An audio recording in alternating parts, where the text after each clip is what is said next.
just everything.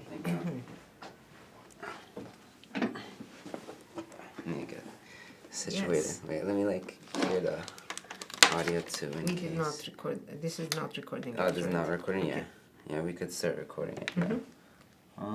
Let's see. Where would I? Oh wait, let me check one. Testing. 1, 2, 3. 1, 2, 3. All right. Mhm. All right, then you could hear yourself. Okay. Hello. Yes, I can hear myself. Okay. All right. As long as the audio is good, we're fine. That's like the biggest part. Yes. Okay. So hi everyone. This is Calvin Cortez, and your film won the first place audience favorite. Congratulations. Thank you so much. Yeah. Is it intimidating to get the audience reaction?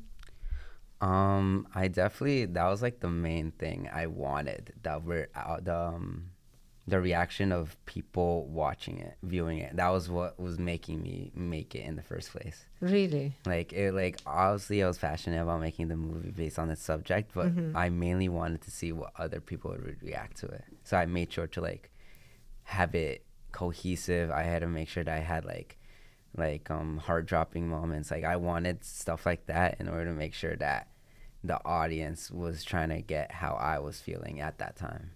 Yeah, because you are an artist too, somehow. There is an artist inside you that wants to share something with the world. How about we start by telling the story of your film? What is the story? Basically, the plot. Basically, I introduced the story as the neighborhood in which my cousins live in, Sunset Park, located in Brooklyn, New York. And I used to always visit growing up because that's where all my cousins live. I lived in a different neighborhood, but that neighborhood was very close to me because they lived there, and also was a very big Hispanic population. So I would always constantly visit. It did feel like a home to me. And I recently, it's been getting gentrified from the nearby neighborhood called Park Slope, and it's slowly coming in. You slowly see the changes happening in the neighborhood. So obviously me going away for college and then coming back and already seeing multiple buildings being changed, I wanted to ask them about that. But in reality, it wasn't just about that. I wanted to ask them about my cousin that had passed away in 2017, I believe. And I wanted to ask them about it because we never talked about it. And I felt as though it was the right time to talk about it because it's been it happened so long ago, yet it feels so close. And obviously me leaving them is not in a way where he left us, but they are also they can't constantly interact with me as much anymore. And they've been telling me how much they miss me. So I was like, who else would we miss? And that's my cousin Casey, who passed away. That's who we started talking about and hearing everyone's stories and experiences and their thoughts on what happened during that time of our lives. Maybe two questions come to my mind. Why you weren't talking about him all this time? And what made you want to talk about it? What made me want to talk about it was, I guess because I was struggling with dealing with my own emotions since then, because I had recently visited him right after graduating, and I just bawled my eyes out, and I was like, why am I still crying over this, even though it happened when I was 10, and there's lots of stuff that kids don't remember when they're 10. Obviously if a big death happens in one's family, but if they're 6 years old, you a good amount of the time the child doesn't cry. So it's maybe they don't understand how how important it is. So I guess I was wondering, why am I still affected even though I was so young? And then the second point was just since we never talked about it, I don't know their stories with it. Obviously I know my own story, but I don't know their stories. And that was something I was just curious about. It was a weird curiosity I always had during this time, because we never talked about it. We generally never talked about it. And it was just weird hearing what they had to say, and it felt as though I was an incubator. All of their stories now were inside of me after filming. So it was wow, this is a really weird experience. Like for all of fall break, I was just like obsessive over it. Wow. Do you feel like after filming the story, do you feel like you understand now why are still crying, why you were still crying about it? Um, can you repeat the question? My phone. Yeah, I mean, I'm wondering, do you think the filmmaking process, did it help you understand why you are still affected emotionally by the story? Did it help you answer that, or still maybe Uh, not there I yet? don't, I don't know I'll ever get to the answer to that, only because grief is just such like a complicated topic. But definitely helped me like confront it, because obviously like I was like pushing it aside. I would like maybe tell some of my friends here and there like, oh my god, like I'm still like upset over this. But it's like being able to like finally see a video where like everyone's is on display is like, okay, it's not just me, I have other people that I'm able to go to, instead of just like keeping up inside of my bottled mind and be like, okay, why am I still upset? Do you feel like you feel lighter after telling the story? Or, I would say I don't feel lighter after making the story. I feel lighter when I show it to my cousins. When I showed it to my relatives, that is generally when I felt lighter. Cause first, the ones, yeah, I felt lighter after showing it to them. That's when I felt like lighter. Obviously, when I finished it, obviously I was like, okay, I finally finished my assignment. That was like the first thing I thought. But I was like, but I didn't feel lighter after finishing said video, because for me it can never be finished. Like there's always more I could add on. There's always yes. more that I could add from my own piece, from their interviews. So much was cut out. Like 50 minutes worth of interviews was just cut out, like in general. And so I feel as though it's never going to be finished in my eyes. Like I kept on editing to it. Like literally last day of class, you were like, when you gave me the constructive criticism for the other class, I wanted to use the bathroom so bad at the class, but I immediately ran to like the sound booth and I worked on it for like 3 hours straight. Like, and I still didn't use the bathroom. Like the moment I finished it, I ran, because I was like I was keeping it bottled and it was so bad. But it was like that obsessiveness, I don't think is ever gonna go away. But being able to finally show something to everyone is definitely what kept me lighter. Yeah. What surprised you in the process of telling your story or making it into a film? how easy how easy it came to me, Wow. because basically I remember you had shown us, like you had given us like a list of documentaries, and you were like base one of them off of like write a script or something based off one of these, like how a scene from them. So there was this one, I don't remember the name of it, but there was a wedding scene, and there was like obviously the wedding was like the background. However, then it would cut to like interviews of a couple of the guests and whatever they were talking about. And I thought, that's interesting. Maybe something like that. Obviously, I didn't go with something like that. But then, as I was editing my video, I realized I was actually taking in. I was heavily inspired by another documentary I watched called Dear Zachary, and that documentary it has like same topic subject, same like notes, but I like the very dynamic interviewee like going into in one interview to the other to the other to the other that adds on. That was legit what Dear Zachary used, and I didn't realize it until like 2/3 of the way editing it, like editing the clips. I was like, oh wait, I'm literally using like what this documentary did but for my own. And then I like rewatched that documentary, and I was like, that's when I was like, this is literally how I'm gonna structure my like film. Wow. Interesting. What do you think of? Do you think you will create another film next year for that next global film festival? Depends on how busy I am with class. um it would definitely be hard to like find another topic that isn't related to it, because obviously I wouldn't want to make the same film over again. Like I feel like I would be able to make it for someone else in a way, like tell their story. Wow. So you Like can help others. I feel like I would be able to tell their story. And it's funny because one of my friends this semester, She told me how her class, they had to make literally same thing, 5 minute video with like, but it's about like the healthcare industry, something like that, like how they relate to it or whatever. And she came to me because she obviously knew I was working on a video very similar, where like it's 3 to 5 minutes, needs like a clip or whatever, like. And then I was like, okay, let me help you. And then I was like, the same obsessiveness that took over me, I like started feeling a little bit of that for her, when like I want to make sure her video comes out good as well. And I was like teaching her like how to use the editing software, teaching her how to like, oh yo, you need audio, oh this is how you download the music, like it was stuff like that, where like maybe I'll be able to like tell another one of my stories in the future. But obviously, like, I'm still 18. I still have like a lot of stories that haven't been told to me yet. So, but I feel like to be able to tell someone else's story is definitely something that I would want to do. Like, help them like interview, help them like figure stuff out, help them write a script, like stuff like that. It's like, because I never like doing stuff myself. Like, I like being able to coach, being able to like be like a mentor for somebody in that sense. Wow.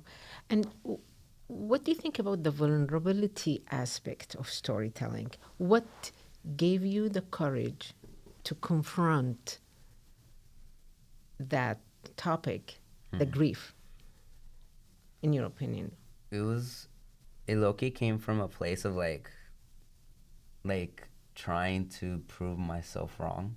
Because in the beginning, when you mentioned it to me, I was super upset after the like hour like Zoom call or whatever, because I was like, I don't want to do this. Like I was cursing myself. I was like, oh my flipping god, I don't want to do it. I remember scream. I just after the call, and then I just screamed because I was like, I genuinely don't want to do this. But like I knew it was the perfect thing to do, if that made sense. Like it was like because I was thinking, and the reason why I didn't want to do it, it wasn't because like, oh, I hate this class, I hate this teacher. No, I hate this professor. It was like more of a like I have to record my cousins about such a hard subject that we have not like interacted with in so long. Then I have to edit it, and then I have to like put so much more energy than I know my peers were gonna do. But at a certain point, I was like, and I told some of the kids in our class this for theirs. I was like, what's the point of doing it for the class? At this point, just do it for yourself, and it's gonna come out better than if though you did it for the A, if that makes sense. Like, yes. You might as well just just do it for yourself at that point. So I was like, okay, let me just take it in. Let me just forget about the assignment. And I generally like forgot that it was for an assignment. I just knew I had to do it. I didn't know why I had to do it. Well, obviously I knew how to do it, but I forgot why I had to do it. It was personal intertwine, yes, like overcame. It was more of like a personal selfish reason. Yeah. I want to do it for myself. I don't want to do it for anyone else. So that was like I had to like direct my anger towards a different thing. So you were really, that anger maybe made you feel in touch with how important this story is. Yeah, for sure. You you got this courage. Okay, I'll go, even though you were angry. Any advice for people to overcome their vulnerability or how do they get that courage?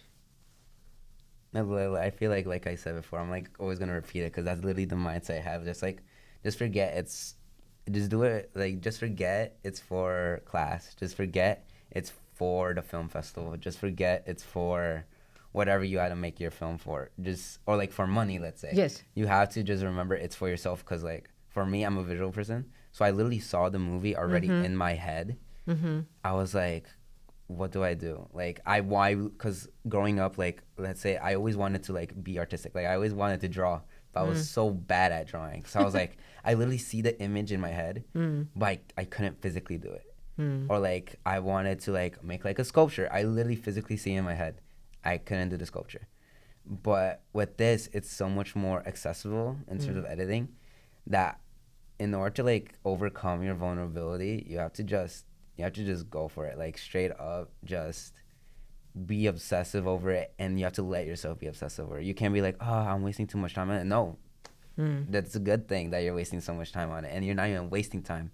You're just doing that time would have already gone to something else. Might as well make it something that you're proud about. than anything else. Yeah, your work really, everyone noticed how much of a skill it took, like to put all these interviews and to make it interesting, and it was also very clever.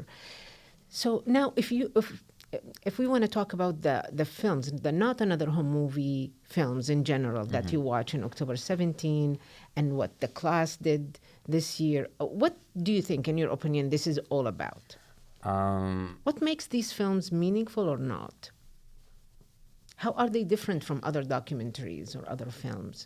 I think they're like different in the sense that like you're the subject, right? Like you're like the main like topic, but I guess the difference is that because you're only given so little time, every scene, every audio file, every little edit is meaningful. So you have to like, it's kind of like with playing sports, right? Like let's say you're just an amateur at it and you just like run and you don't know, let's say you're playing soccer, each little dribble, you don't really care, you're just trying to go forward.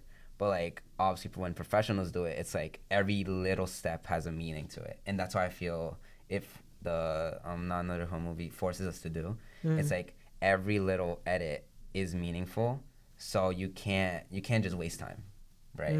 It's kind of like writing with 60 words too. It's like every little word, it needs a meaning or just take it out. Exactly. The 100 word and the But do you think the process of writing also helped you like cook the story in your soul?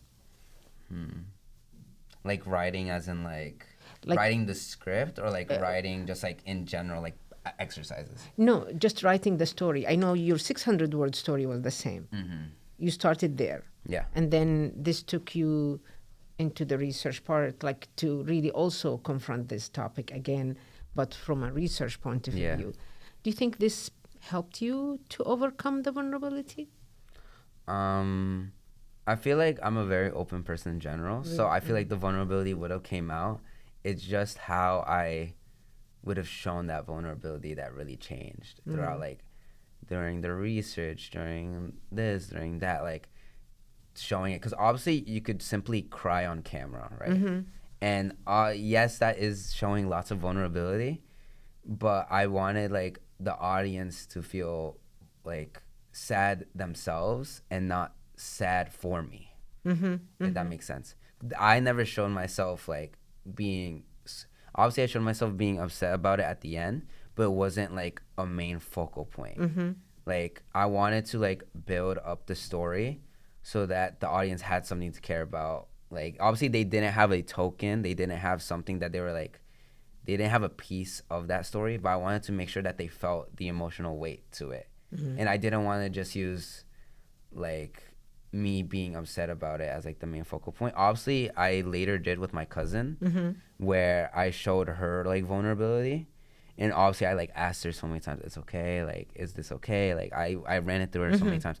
But obviously I could have put that in the beginning, and yes, it would have been sad, but it wouldn't have been as meaningful. So it wouldn't have been as like stuck in the audience's mind. That's why I had the whole thing before laid out, where it's introducing him as a person, introducing how the neighborhood, the neighborhood, the tone, this, everything that, and then her part was 3 minutes in. More than half of the video was already finished, and then the like what I consider like, well, I wouldn't say it's the main piece because I feel like everything is the main piece, but like the part that is most memorable to people's minds then started, if that made sense. Yes. And obviously then then it was like a downward trend from there where like I would make sure like obviously the audience is now really upset, and now I'm like not straying away from the topic and now talking about like other stuff like the after effect. But it's like I needed to make sure that it wasn't just a done and go thing. I wanted to make sure it's something memorable where like an audience member would say, oh my God, like why am I upset for this person that I've never met before, right? Obviously you could feel sorry for someone that you've never met before, but why do I feel as upset for this person before? And I didn't want it to be like a pity party. I wanted to make sure it was like they genuinely now understand why they're crying, not just be like, why are they crying? You know, like, why are they crying? And then later on finding out it's more, oh, I know why they're crying, and that's when I feel Becomes like more emotional. empathetic and Yeah, more just more part of. impactful. Yeah. Yes. Comparing like the films this year with the films we watched like in the past 2 years that we screened on October 17, do you see any differences? People were definitely able to open up more, and I felt I wouldn't say it's because of like because obviously my film was shown 1st out of everyone's, right? And I felt as though like because I was able to show my vulnerability first, I feel like it gave everyone the go ahead to like I'm gonna show mine. Because there was this one person from our class. Walking out of class, she comes up to me and she's like, "Oh my God, I love your film," and I'm like, "Thank you. This is after my first version of my film," Wow. and she says, "I loved your film so much that like I have something like similar to tell, and I want to be able to tell that." And now, like, obviously she's not saying I want to tell it because of you. No, Yes, obviously yes. she didn't say that. But it's like it gave people like the green light to like go. So obviously, like, let's say everyone's standing like behind a line, right? And if one person goes over the line, then other people are more inclined to go over the line. And I felt like me finishing my film first, me being able to do that allowed everyone to just push over that line and make this like, I'll be honest, I liked my year so much more than the other years. From everything else that I've seen, I felt as though it was just much more authentic. Yes, yes. Everyone else's, like the past years, yes, they were, a couple of them were really good, but I didn't. There was like 2 films in my own class that I felt were so much stronger than like probably the winners of last year's. Wow. Like, and that's just my own class. Yes. I didn't even get to see all the films from this year and imagine my own class, and I felt as though they were so much more stronger than previous years. That's really telling. What's the other film that you liked? Nora and the one with the brother. Oh, Logan. Logan. Those are the 2 that I felt were like really strong, and those were the only 2 like that like I felt like they obviously they're different than mine. Obviously, if a film's similar to mine, then I would be like, well, like maybe they took inspo, maybe not. But like obviously they were so much more different than mine. Yet I'm able to see that they're so much more stronger than others. That I was like, okay, like like it was like I keep on using analogies, but it was like everyone in previous years running like a 12-second sprint, and then now in my year it's like everyone's running like a 9-second. Like it's like the competition just like increased like full-heartedly. This is great. I noticed that too. I really noticed how open students from day one too. Last words to our audience? Just really gotta make sure that you keep yourself authentic. Like that's really all I really gotta say. Like obviously, like I gotta switch up how I talk around people. Like especially here at GW, I've been learning that like I have to like the way I talk is different from how other people talk. The way I act, the way I was upbringing, but I'm still able to do the same stuff everyone else is able to do. So like, you just gotta make sure you be authentic, be yourself, and you can't. Comparison is the thief of happiness, or whatever that what's it called? That quote is said. Like you just gotta keep on going, be yourself, and you're Gucci. That's what I was really about to say. You have so much to give, Calvin. Thank you so much, and honestly, for a great semester. And see you next time. Thank you. Thank you. We can keep everything, you know. All and right. Keep everything recording. Thank you. And